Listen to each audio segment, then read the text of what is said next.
할렐루야. 우리 주 예수 그리스도로 우리 하나님의 말씀 증거하겠습니다.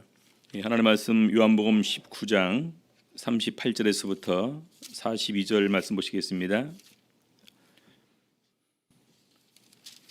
요한복음 19장 38절에서부터 42절 같이 읽겠습니다. 38절 아리마대 사람 요셉이 예수의 제자나 유대인을 두려워하여 은휘하더니 2일 후에 빌라도더러 예수의 시체를 가져가기를 구하매 빌라도가 허락하는지라. 이에 가서 예수의 시체를 가져가니라. 일찍 예수께 밤에 나왔던 니고데모도 모략과 침향 섞은 것을 100근쯤 가지고 온지라. 이에 예수의 시체를 가져다가 유대인의 장례 법대로 그 향품과 함께 세마포로 쌌더라. 예수의 십자가에 못 박히신 곳에 동산이 있고 동산 안에 아직 사람을 장사한 일이 없는 새 무덤이 있는지라. 이 날은 유대인의 예비일이요 또 무덤이 가까운 고로 예수를 거기 두니라. 오늘 이 시간에는 예수의 장례를 치른 사람들이라는 제목으로 오늘 말씀 가지고 은혜 나누는 시간 갖도록 하시겠습니다. 우리가 다 아는 바와 같이 우리 예수님께서 십자가에 달려 돌아가실 때 제자들이 다 이렇게 예수를 버리고 도망한 사건이 이렇게 기록이 되어 있습니다. 아마 이제 우리 여자들은 그런 부분에서 좀 자유로웠는지 이 십자가 처형 당하는 그 아래까지는 또 이렇게 특별한 제자와 또 여자들은 동행을 하게 된 것 같습니다. 아무튼 이제 예수님께서 십자가에 달려 돌아가시고 이제 장례를 치러야 될 그런 상황인데. 가장 기본적으로는 우리가 상식적으로 이렇게 생각하면은 예수님이 12제자가 반드시 이렇게 그 자리에 참여해서 장례를 지내는 것이 당연하지 않은가라는 생각을 가질 수가 있을 것입니다. 그런데 오늘은 전혀 다른 두 명의 이름이 언급이 되는 가운데에서 장례를 치르는 이런 내용이 간략하게 기록이 되어 있습니다. 한 사람은 아리마대 사람 요셉이고요, 또 한 사람은 니고데모라는 사람입니다. 왜 그동안 이 사람들의 이름이 나오지 않다가 오늘 이렇게 갑자기 이렇게 나오게 됐는가, 우리 같이 이렇게 보게 되면서 그들의 그런 그 마음 또 심경의 변화를 통해서 고백되는 이런 그 신앙 고백 같이 이렇게 살펴보도록 하시겠습니다. 우리 38절 보게 되면은요, 우리 아리마대 사람 요셉이 예수의 제자나 유대인을 두려워하여 은휘하더니, 아리마대 사람 요셉 예수의 제자로 되어 있고요, 유대인을 두려워해서 은휘했다. 은휘했다라는 말은 이제 자기를 갖다 이렇게 감추었다라는 부분입니다. 우리 이 부분은요, 마태복음 27장, 마가복음 15장, 누가복음 23장 이렇게 같이 기록되어 있는데, 우리 이제 그 크게 보게 되면 우리 이제 7가지로 아리마대 사람 요셉에 대해서 소개를 해주고 있습니다. 먼저 이렇게 보게 되면은 27장, 마태복음 27장 57절 보니까요, 저물었을 때에 아리마대 부자 요셉이라고 기록되어 있습니다. 아리마대 사람인데 이 사람은 부자였다. 그도 예수의 제자라라고 되어 있고요. 우리 다시 마가복음 15장 43절을 보게 되면은요, 아리마대 사람 요셉이 와서 당돌이 빌라도에게 들어가 예수 시체를 달라 하니, 당돌이라는 것은 담대하고 이렇게 그 과감하게 두려워하지 않고, 근데 이 사람은 존귀한 공회원이고 이 하나님의 나라를 기다리는 자라, 이렇게 소개를 합니다. 자, 누가복음 23장 50절 보게 되면은요, 공회 의원으로 산헤드린 공회를 얘기하겠죠. 그래서 존귀한 공회원이고 선하고 의로운 사람이다. 선하고 의로운 요셉이라 하는 사람이 있으니 저희의 결의와 행사에 같아하지 아니한지라.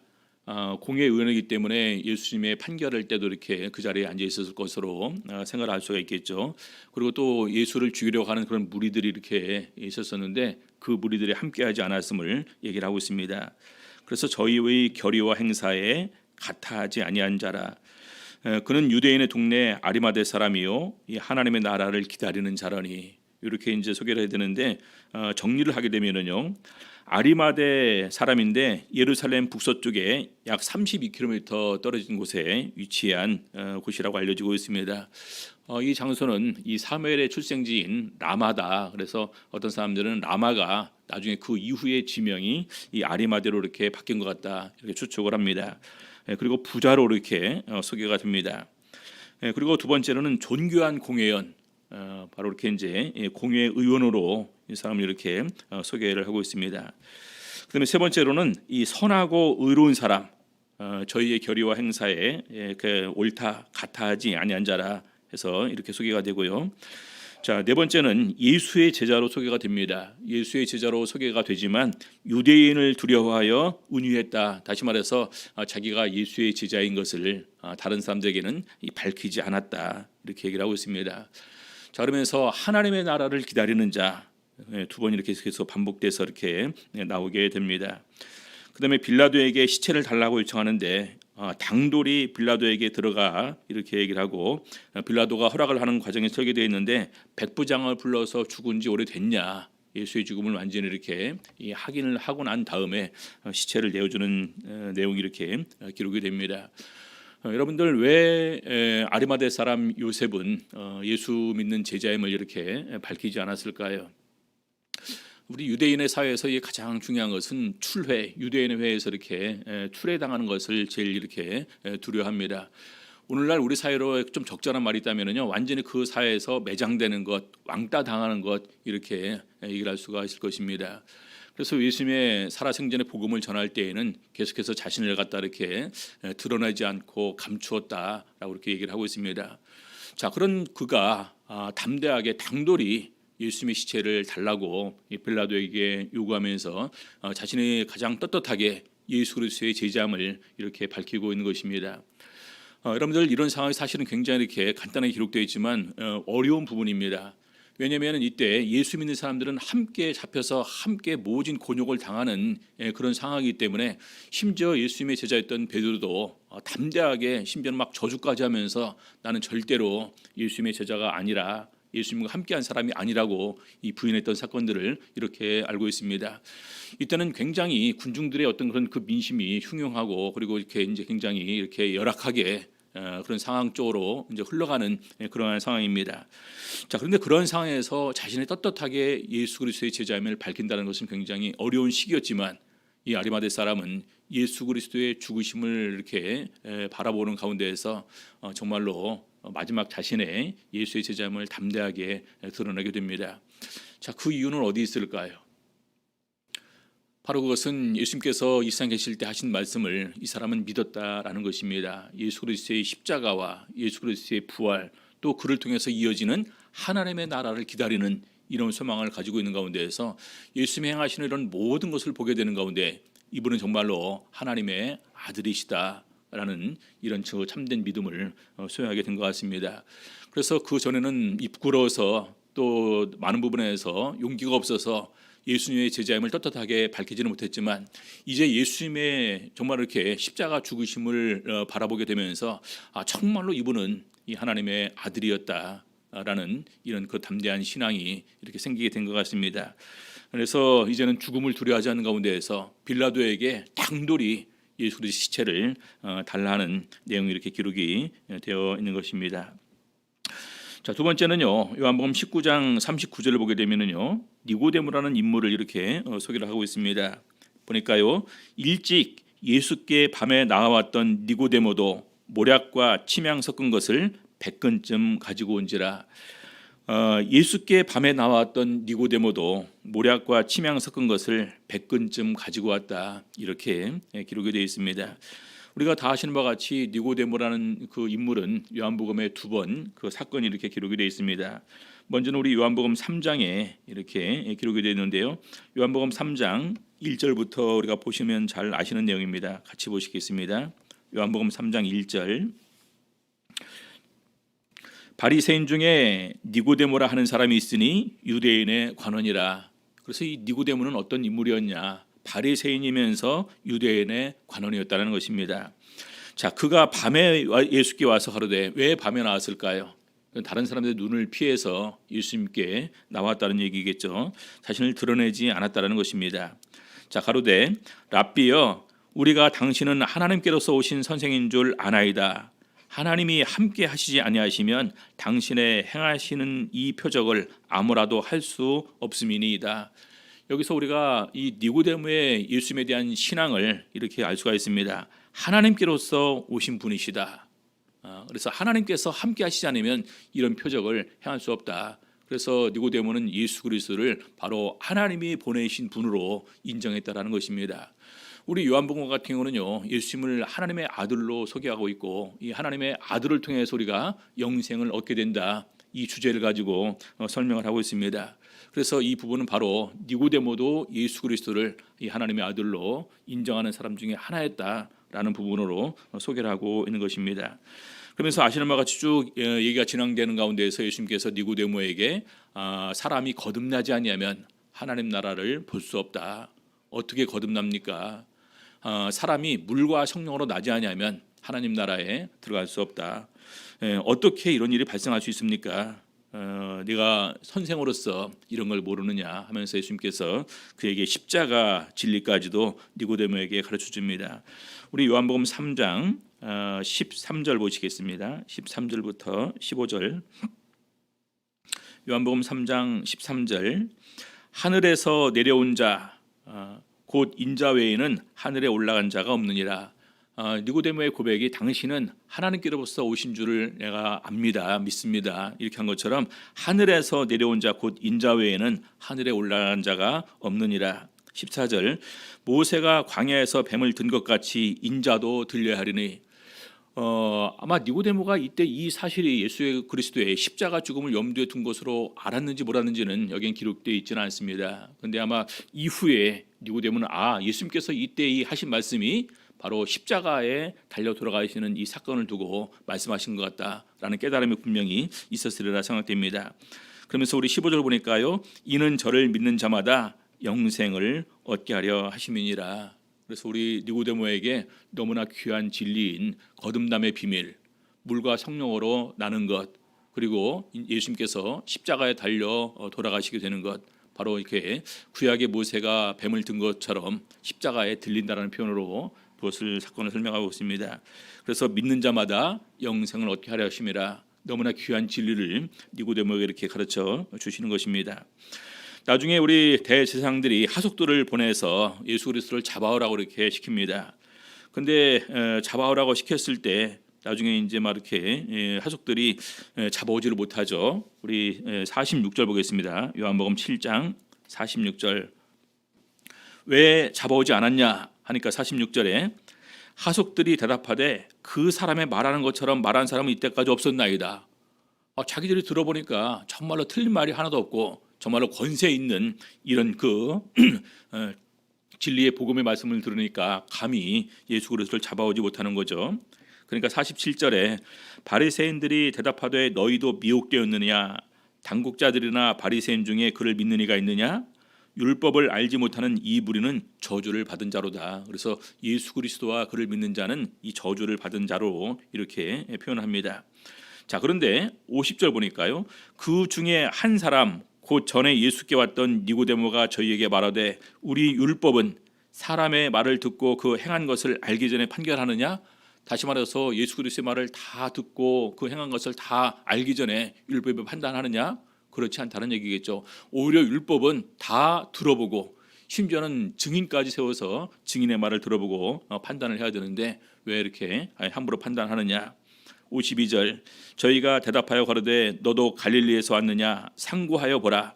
갈릴리에서는 선지자가 나지 못하느니라 하였더라. 그래서 니고데모가 비록 이렇게 자신을 예수 그리스도의 제자로 이렇게 다 드러내지는 않았지만 그럼에도 불구하고 그래도 틈틈이 예수 그리스도를 위해서 이렇게 바른 말을 해주기 위해서 이렇게 마음을 썼다라는 거죠. 근데 문제는 뭐냐면요, 바리새인이고 관원입니다. 자기의 이루는 모든 것을 밝히는 순간에 또 여기 여러 가지 부분에서 이렇게 근본적으로 자신의 지위를 다 잃을 수 있을 뿐만 아니라 심지어는 완전히 이렇게 따돌림까지 당하게 되는 그런 일이 발생할 수 있게 되겠죠. 자, 아무튼 그래서 이 니고데모가 우리 예수님께 모략과 침향 섞은 것을 100근쯤 가지고 왔다. 지금까지는 자신을 드러내지 않았지만 이제는 예수 그리스도의 장례를 위해서 모략과 침향 섞은 것을 이렇게 가지고 왔다라는 것입니다. 여기 모략은요, 우리 이제 다 아시는 바와 같이 동방 박사들이 예수 그리스도의 탄생 때 예수님께 가져온 예물 중에 이렇게 하나였죠. 그리고 침향인데, 침향은 이 알로에라는 것이 이렇게 침향으로 번역이 되었다고 합니다. 이곳에 성경에는 이곳에만 이렇게 이제 나오게 되는데, 백합과에 속하는 식물에서 채취한 것인데, 이 침향과 모략을 섞게 되면은요, 건조와 방취, 그러니까 이제 그 악취가 안 나게 되는 이런 역할을 같이 이렇게 한다고 합니다. 100근을 가지고 왔는데요, 이제 이 무게를 보게 되면은요, 한 근이 12온스로 알려지고 있습니다. 이 12온스는 34g이에요. 100근을 가져왔으니까 1200온스고 이것은 약 34kg에 이제 해당하는 이런 양을 이렇게 이제 가지고 오게 되는데, 보통 우리 일반 사람의 장례식에는요, 이런 그 모략과 침향을 섞지 않도록 되어 있는데, 모략과 침향을 섞는 것은 바로 왕의 장례식에 이 모략과 침향을 섞은 것이 이렇게 있는데, 바로 니고데모는 우리 예수 그리스도를 하나님의 아들, 또 메시아, 또 왕으로서의 예수의 장례식을 위해서 바로 이 많은 양을 가지고 왔다, 이렇게 우리가 생각할 수가 있을 것입니다. 중요한 것은 니고데모도 결과적으로 보게 되면 자기의 이렇게 그 예수 믿는 제자임을 숨기면서 살아왔지만, 마지막 예수 그리스도의 장례식까지 끝까지 변함이 없는 예수 그리스도의 모습을 바라보는 가운데에서 예수 그리스도의 십자가와 그리고 그를 통한 십자가 구속을 이렇게 깨닫는 가운데에서 예수 그리스도의 장례식을 위해서 이제는 자신을 떳떳하게 밝히면서 이렇게 가져온 것입니다. 자, 19장 40절 보겠습니다. 요한복음 19장 40절. 이에 예수의 시체를 가져다가 유대인의 장례 법대로 그 향품과 함께 세마포로 쌌더라. 유대인의 장례법대로, 원래 유대인의 장례법은 기본적으로 당일날 장사를 지냅니다. 우리 신명기 21장 23절을 보게 되면은요, 같이 한번 보도록 하겠습니다. 신명기 21장 21장 23절 22절부터 보실까요? 22절. 사람이 만일 죽을 죄를 범함으로 네가 그를 죽여 나무 위에 달거든 그 시체를 나무 위에 밤새도록 두지 말고 당일에 장사하여 네 하나님 여호와께서 네게 기업으로 주시는 땅을 더럽히지 말라. 나무에 달린 자는 하나님께 저주를 받았습니다. 그래서 여기 보게 되면은 당일에 장사하여, 나무 위에 밤새도록 두지 말고 당일에 장사하라, 이렇게 얘기를 하고 있습니다.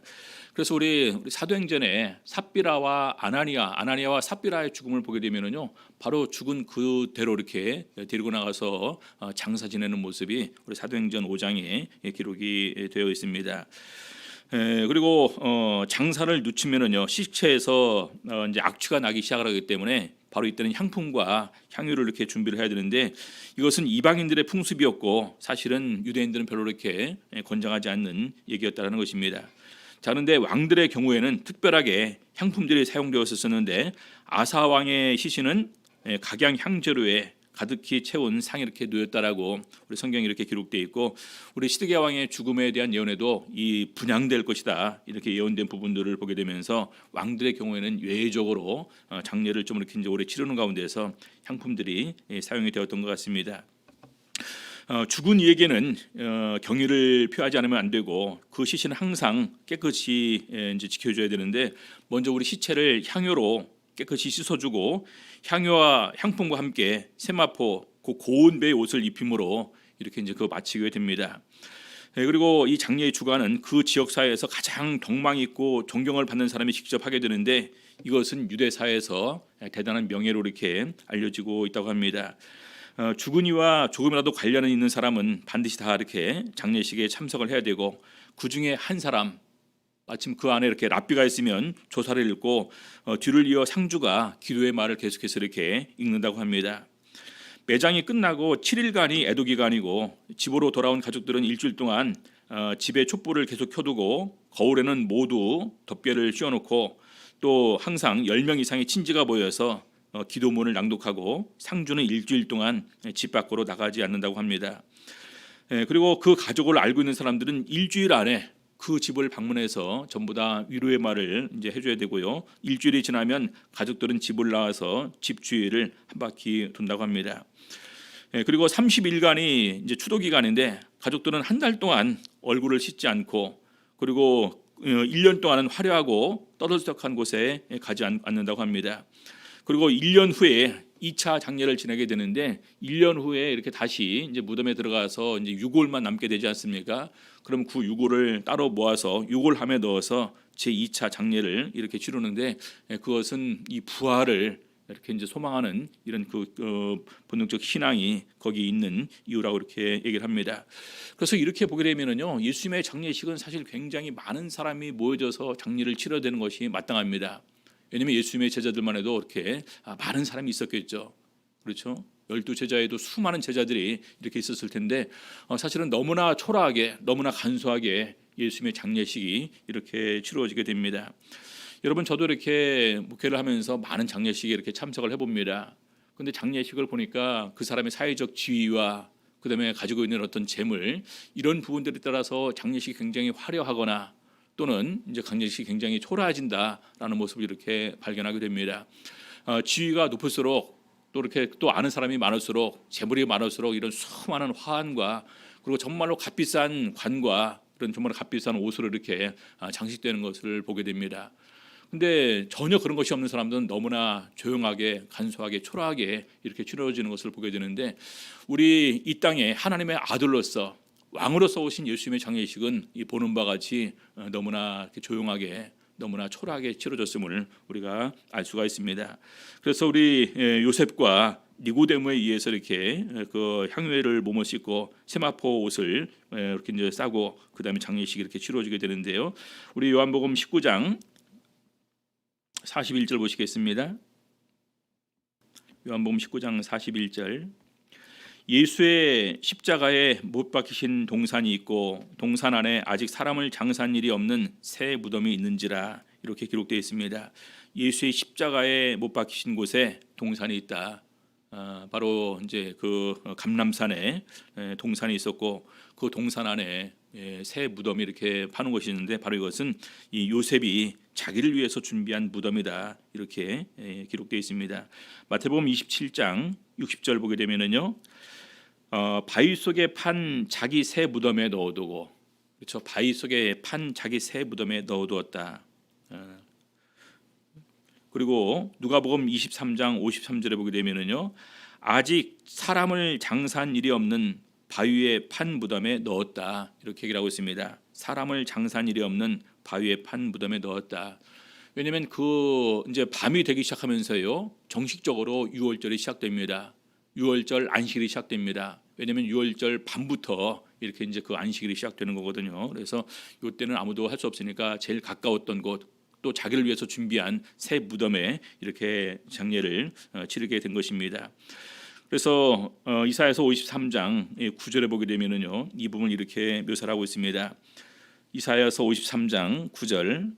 그는 강포를 행치 아니하였고 그 입에 괴사가 없었으나 그 무덤이 악인과 함께 되었으며 그 묘실이 부자와 함께 되었도다.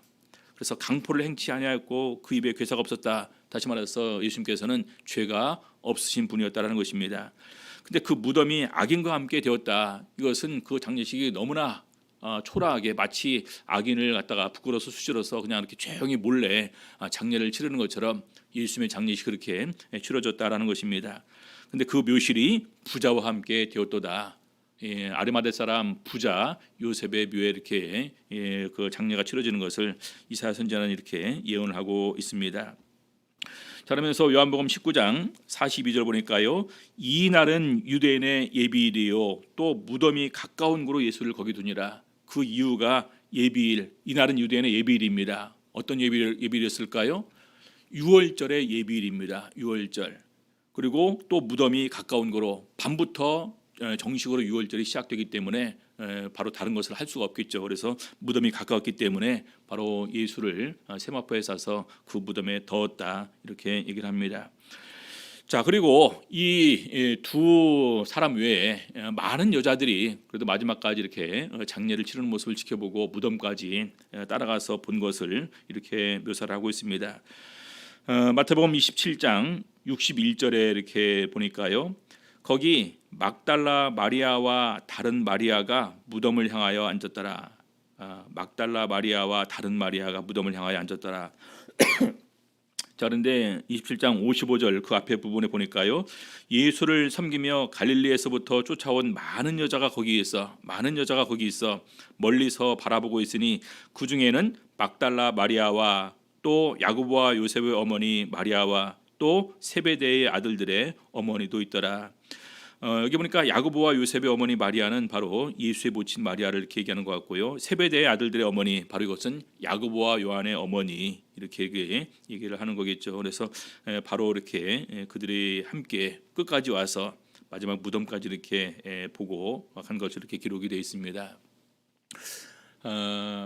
오늘날 저희들 이렇게 이 세상에 와서 나름대로 우리 많은 사람들이 이 성공을 꿈을 꾸면서 이렇게 살아갑니다. 그래서 내가 노력한 만큼 성취한 것에 대해서 많은 사람들이 큰 자부심을 가지고 또 그 사람의 일생의 마지막 그 평가는 그의 죽음을 통해서 이렇게 우리에게 이렇게 다시 한번 또 기억이 되고 또 추억을 하게 됩니다. 그래서 사회에서 높은 지위에 올라서 화려한 이런 그 장례식을 이렇게 치르게 되는 것을 많이 보게 되는데 우리 예수님께서는 이 하나님의 아들로서 이 땅에 오셨음에도 불구하고 참 너무나 이렇게 초라하게 장례식이 치러졌다. 근데 이 초라한 장례식에 너무나 귀한 이런 그 사람들의 이 신앙 고백이 있음을 보게 됩니다. 평소에 예수의 제자임을 드러내지 못했던 요셉과 이 니고데모는 바로 이 일을 통해서 떳떳하게 자기가 예수 믿는 사람이었음을, 더 나아가 예수 믿는 제자이었음을 이렇게 고백을 하게 됩니다. 저희들 신앙생활하면서 얼마나 많은 순간에 내가 예수님의 제자됨을 고백하지 않을 때가 많이 있습니까? 또 내가 교회 다니고 있음을 숨길 때도 또 얼마나 많이 있는지 모릅니다. 근데 중요한 것은 예수님께서 죽으심을 통해서 우리에게 주신 교훈은 너무나 크다라는 것입니다. 십자가를 통해서 우리의 구속사역을 완성하셨고 바로 이것을 통해서 우리에게 영생을 주기를 원하시는 것입니다. 니고데모는요 분명히 이 사실을 더욱더 이미 예수님과 얘기되는 가운데에서 이런 얘기를 나눈 가운데 더욱더 이 사건이 니고데모에게 주는 부분은 컸으리라 생각됩니다. 그래서 예수 그리스도를 왕으로 생각하는 가운데서 왕을 위한 모략과 침향 섞은 것을 이렇게 침향을 100근을 특별히 예수님의 장례를 위해서 가지고 나왔음을 보게 됩니다. 여러분들 저희가 평소에 살면서 많은 순간 우리도 어떤 때는 떳떳하게 내가 예수 믿는 제자임을 밝히지 못할 때가 많이 있을 것입니다. 그런데 중요한 것은 정말로 나에게 우리가 그런 기회가 오게 될 때 담대하게 자신 있게 내가 예수 믿는 사람들을 떳떳하게 밝히는 가운데 예수 믿는 사람에게 정말 이렇게 합당한 하나님의 백성으로서의 합당한 하나님의 아들로서의 합당한 삶을 사는 가운데서 진정으로 하나님께 영광 돌릴 수 있는 우리 성도님들 되시고 또 그 이후에 더욱더 우리가 영생의 소망을 확실히 가지는 가운데에서 하나님의 크신 은총과 사랑과 능력을 다 입으시는 우리 성도님들 다 되시기를 예수 이름으로 바랍니다. 우리 찬양 340